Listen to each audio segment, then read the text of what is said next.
दूसरा शमूएल उसका अध्याय 22 उसका पद 5 से।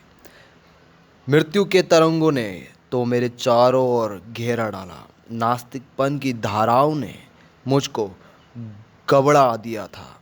अधलोक की रस्सियों मेरे चारों ओर थीं, मृत्यु के फंदे मेरे सामने थे। अपने संकट में मैंने यहोवा को पुकारा और अपने परमेश्वर के सम्मुख चिल्लाया। उसने मेरी बात को अपने मंदिर में से सुन लिया और मेरी दुहाई उसके कानों में पहुंची। आमीन।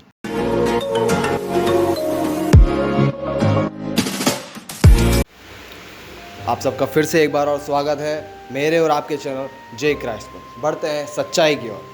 आज का टॉपिक जो है, आज का विषय जो है वो है प्रार्थना।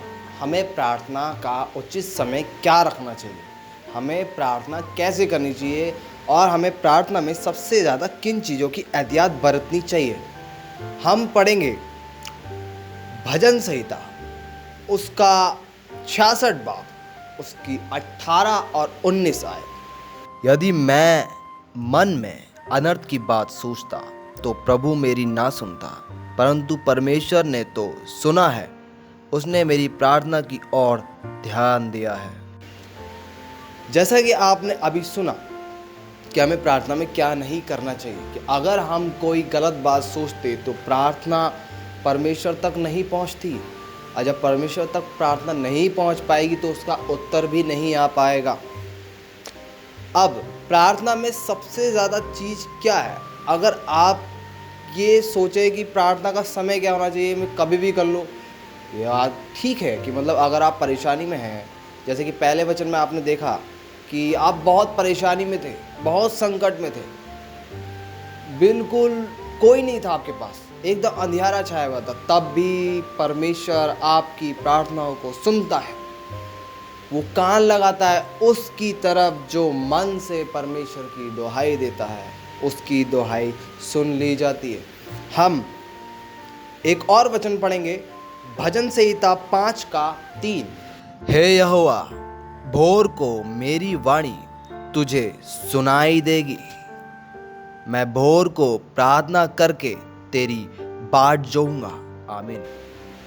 जैसा कि अभी आपने वचन में सुना भजन संहिता अध्याय 5 के 3 में, तो क्या है कि इसमें जो राजा दाऊद है वो ये कह रहे हैं कि मैंने सुबह प्रार्थना की और वो आप तक पहुंच गई।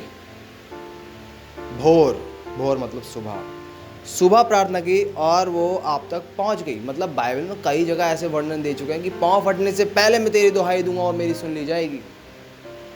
ये बहुत अचूक निशाने हैं, अचूक चीज़ें हैं, अचूक वर्णन किए गए हैं जिनके रहस्य आपको पता होने चाहिए। अगर आपको प्रार्थना में लवलीन रहना है और आपको पता है कि आपको प्रार्थना सही समय पर करनी, सही जगह पहुंचानी, सही समय पर पहुंचानी, उसका उत्तर भी सही समय पर पाना है, तो आपको ये इन चीज़ों की एहतियात ज़रूर जैसे कि हम सोचते हैं कि यार जैसे मेरी प्रार्थना परमेश्वर नहीं सुन पाएगा, मेरी परमेश्वर सुनता ही नहीं है, परमेश्वर इसकी प्रार्थना नहीं सुन पाएगा, नहीं मेरी प्रार्थना नहीं सुन पाएगा, मैं इतना बुरा हूँ, ये हूँ वो हूँ।